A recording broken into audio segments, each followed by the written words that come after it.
Oh, we got your NFL Power Rankings presented by FanDuel after the biggest week of matchups of the NFL season. They're Pete Prisco's Power Rankings. Kyle Long is with us as well. I'm Chris Hassel, and there is a new number one, Pete, but it's not the team that beat the old number one. Chiefs fall down. I thought you might put the Bills up there, but instead you go with the Lions. No, the Lions have earned the right to be in the top spot. And by the way, Detroit, get off my butt now. Finally, they've been calling for it for a long time. They've earned that right. They were absolutely dominating. Now, Jacksonville's not very good, but that's a team that went on the road, threw 5 interceptions, still won a game. Come back home, and you blow out Jacksonville the way they did. They're so good on offense. Defensively, they still have a concern about being able to rush the passer, but I love what they've done. So they're the number one team. Nobody blows out teams like the Detroit Lions week in, week out, and then you take a look at their performance last week. 5 interceptions for Jared Goff in primetime on the road, and still they overcome, and yet they still overcome. The number one team in football, Lions, they deserve it. You know, here's the funny thing about the Lions. It used to be, the Lions might make a playoff, and that'd be great for them. If they don't go to the Super Bowl this year, it's a disappointing season, period. Well, they are now the Super Bowl favorites. They moved past the Kansas City Chiefs after KC lost their first game of the season, first game in 15 games.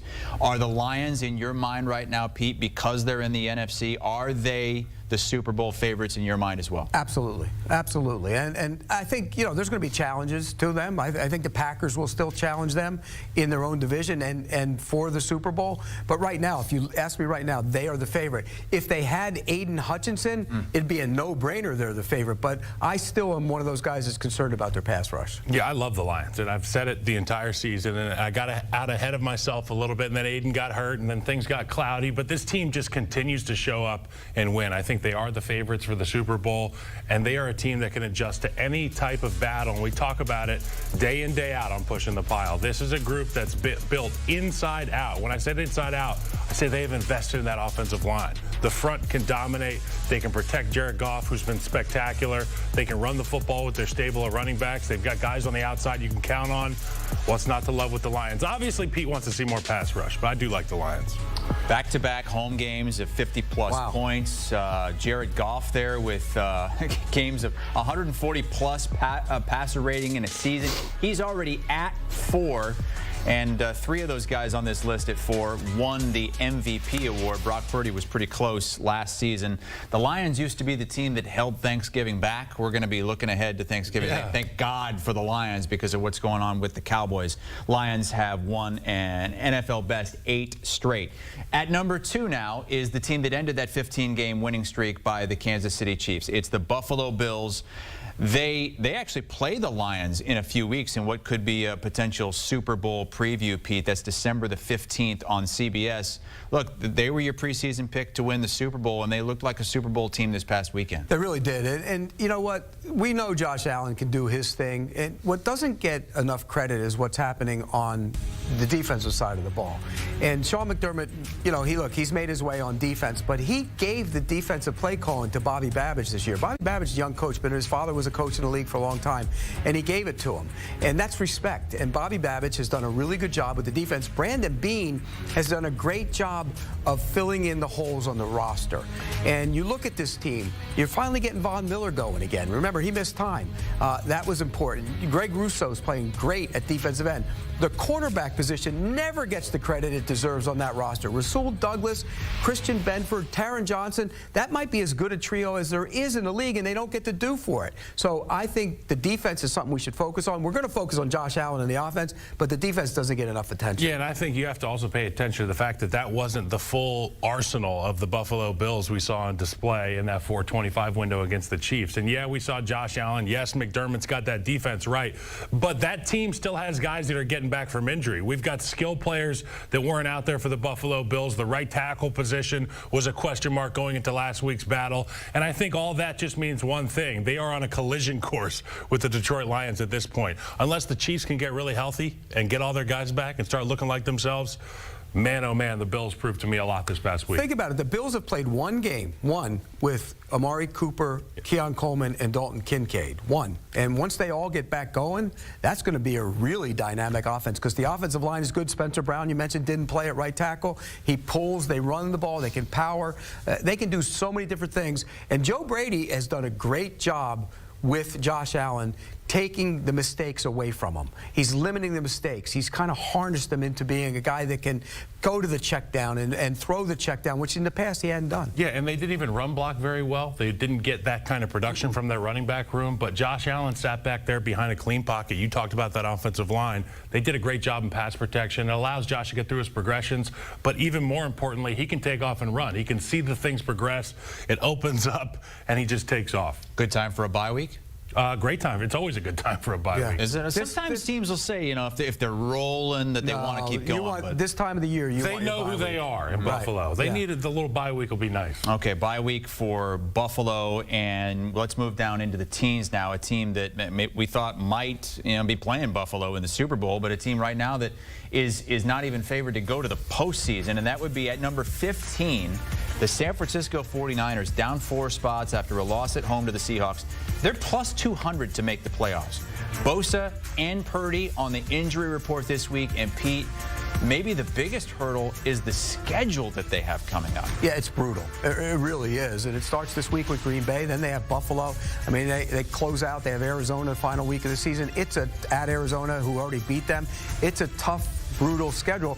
But worse than that is the injuries. And you know, we talk about the injuries. When Nick Bosa went out of that game the other day, the defense changed. It was completely different. Green light. I mean, it was like they haven't been great on defense all year. You know, that's been their calling card over the course of the last couple of years when they've been good, is they're dominant on defense. You can count on them on defense. You can't count on that defense anymore, particularly when he's not there. So great concern about the 49ers. Only saving grace for the 49ers is that they have the experience of playing a meaningful football over the last handful of years in seasons in the NFL. So I will say that that's the only benefit of the doubt that I'll give them, but they have found new ways to lose football games week in, week out. Maybe they can find some ways to win games moving forward, but that schedule, it's terrible schedule moving forward for this team. Yeah, and Arizona they have a lot of guys that haven't been in meaningful games late in the season, so that is an advantage for them, but they better pick it up quickly. And if Bosa and Purdy are hurt to any length of time, then they're really done. Arizona now a favorite in that division. San Francisco, the second shortest betting favorite, with all those teams stacked up within one game of each other. Let's jump down a couple of spots to number 17, Indianapolis Colts. Anthony Richardson returns. If he plays like he did this past weekend, Pete, is this a playoff contender? Well, yeah, they're a playoff contender for the last wild card spot. I don't, you know, they're not going to catch the Texans. 2 games back of the Texans. Yeah, they're not going to catch the Texans. But here's the thing about Anthony Richardson. He did what they wanted him to do. They benched him. He supposedly wasn't coming into work early and wasn't staying late. Well, and it showed up in his play. Which is what every quarterback does, by the way. Right, which is what every quarterback should do, which is what every player should do. And what they did to him is they made him refocus on his career. And he did. And it looked different. He went through his progressions. He went through his reads. Yeah, he still threw the ball down the field, took the shots.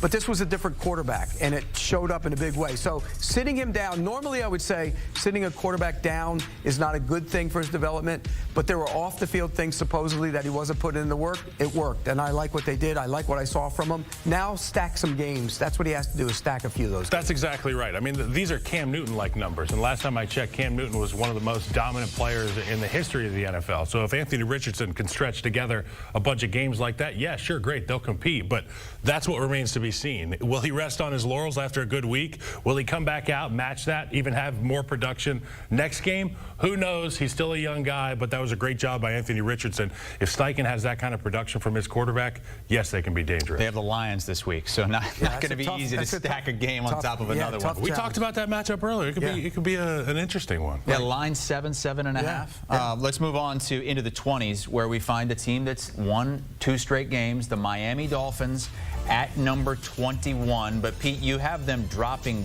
down. Why is that? Well, I just moved a couple teams up on them, that's all. You must not be a believer. You look at the standings, and there's still 2 games out of the last wild card spot. I don't think they're catching anybody to get to the wild card spot. I mean, look, they'd have to have everything go their way. The schedule isn't brutal. I mean, they get New England this week, so there is an opportunity there for them. And Tua's played well since he's come back, so I like what I've seen from him. We got to slow the roll on them a little bit. They beat the Rams. played good defense, didn't do much on offense, then you come back and beat a bad Raiders. I mean, the Raiders aren't a very good team, and they were in the game in the third quarter, so that is a little concerning. Yeah, injuries on the defensive side of the football. Obviously, it's nice to see Tua and the offense look good. That's what we've come to expect from this Dolphins team, but it's too little too late. I feel like they dropped the ball early on this season. Yeah, if he had been around, maybe a different season, but he wasn't, and so I think it is too little too late. He is so darn good at getting rid of that football, man. He gets the ball out of his hands. He always has. Patriots this week on CBS, and then it's the Packers Thanksgiving night in Green Bay. Those are the power rankings from Pete Prisco. You can find the whole list and the nice little article that goes along with it that Kyle likes reading so much. About the Buffalo Bills this week. You know, sometimes he reads that article, Pete, while pushing the pile in the morning. Well, you know what? You could take your phone in there, too. You were on today's show. I was. We pushed the pile. What did you talk about? We made the perfect defensive end. It was nice. Edge rusher. Always making perfect players. We know. We love them. All right. They were going to go to special teams, but we kind of put the kibosh on that. Yeah. You are a kibosh kind of guy. Pushing the pile every weekday